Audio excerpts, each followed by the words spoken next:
Olá, tudo bem? Aqui quem fala é o Luiz Amorim, da Polo Business Consultoria. Eu estou aqui direto de Buenos Aires, no parque aqui que tem a Flores Generales atrás de mim, para falar para vocês um pouco sobre fluxo de caixa, né? Uma coisa que é muito comum, que ajuda muito em qualquer negócio que você tenha, seja em serviço, seja em indústria, seja onde você estiver. Claro que para o varejo ele ajuda um pouco mais, em empresas de serviço, né? Dependendo do volume. Então, assim, é uma ferramenta muito útil, muito fácil, muito prática, mas que as pessoas acabam dificultando muitas vezes essa ferramenta. Eu quero dar no final do vídeo algumas dicas um pouco mais avançadas para você conseguir aplicar no seu negócio, se for o caso, se você quiser, né, acrescentar algumas coisas para deixar ele um pouco mais robusto, entre aspas, assim, seu fluxo de caixa. Eu vou te explicar o que é, mas antes eu quero te dizer o que não é o fluxo de caixa. Bom, o que não é o fluxo de caixa? O fluxo de caixa não é um demonstrativo de resultado, que é aquilo que demonstra a saúde da sua empresa, que mostra de quantos por cento vem de um gasto fixo, quantos por cento vem de um variável, qual é a sua margem. Então, é mais ou menos, isso não é o fluxo de caixa. Outra coisa que não é o fluxo de caixa é o quanto você tem na sua conta corrente. A sua conta corrente não necessariamente vai te mostrar exatamente o quanto a sua empresa tem em caixa, tem para girar. Isso não é o seu fluxo de caixa. As pessoas dificultam um pouco. Outra coisa que tem, as pessoas acham que fluxo de caixa é tudo que você anota ali e o que entra e o que sai. Não é só isso que entra e o que sai. E se você só faz o fluxo de caixa na sua empresa, ainda que você faça certinho, coloque as entradas, as saídas, quanto ficou do mês passado, etc., ainda que você faça corretamente, não se atenha a imaginar que aquilo, só fazer isso aí é o suficiente para a sua empresa, de maneira alguma. Entenda também o que é o demonstrativo de resultado, que eu vou falar num próximo vídeo para vocês. Bom, mas aqui que é basicamente então o fluxo de caixa. Ele precisa de 3 pontos-chave para você conseguir montar um fluxo de caixa. Existem alguns fluxos de caixas mais completos, outros que dividem, segmentam algumas coisas, mas basicamente invariavelmente você vai passar por 3 pontos de um fluxo de caixa. O que é? Bom, primeira coisa é você anotar o que você teve do mês passado, o quanto sobrou do mês passado ao total no caixa da sua empresa. Pensa mesmo na caixa registradora, entre aspas, uma caixinha que você guarda tudo que sobrou, já abatidas as despesas, tá? Então o que acontece? O fluxo de caixa, ele funciona em cima de um regime chamado o regime de caixa e não regime de competência. Se você quer saber o que é um, o que é outro, eu vou gravar um vídeo mais pra frente. Se você tem interesse que eu grave, né? Comenta embaixo que eu faço um vídeo falando o que é. Mas basicamente o regime de caixa, ele vai contar pra você que tudo aquilo que você tem hoje na sua empresa e não que você vai ter no futuro na sua empresa. Então, se um cliente pagou você tem uma mensalidade de 12 meses, tem 12 mensalidades durante o ano de uma determinada empresa, como uma academia, por exemplo.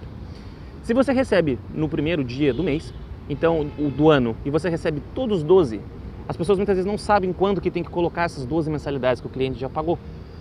Na verdade, você vai colocar aquela mensalidade no valor inteiro do mês que você recebeu. O caixa é quanto você tem de fato e não quando você vai ter, que esse é um outro regime, uma outra forma de contabilizar. Mas basicamente o fluxo de caixa vai ter que mostrar o quanto você tem na sua empresa. Então o primeiro ponto é, coloque quanto você teve do mês passado, quanto sobrou. Segundo ponto, coloque as entradas, comece a anotar as entradas que você teve, todas. Pensa em uma planilha, tá? Então vamos lá. Você tem aqui a primeira parte, numa faixa em cima, você vai ter, pensa numa planilha. Na faixa em cima, na linha horizontal, você vai ter todas o que você recebeu naquilo do mês passado. Então você tem uma célula lá na planilha, como é que você vai colocar o que você recebeu? Na segunda faixa, mais embaixo, você vai colocar do dia 1 no lado, aqui no comecinho da planilha, até Z, também nessa faixa. E aí você vai ter, no lado A, você vai colocar o dia 1, depois B, dia 2, dia C, na coluna C, o dia 3, 4, 5, até o dia 30, até o final do mês. E você vai colocar todas as entradas nessa linha. Se tiver um caderninho, é o mesmo raciocínio. Tem aqueles caderninhos de papelaria que você coloca de um lado que entra e de outro lado que sai. É a mesma coisa, não importa, só muda a forma de contabilizar. Mas primeira coisa, você vai colocar quanto teve no mês passado. Segundo, o quanto está saindo, quando está entrando, na sua empresa, todos os dias. Dia 1 entrou tanto.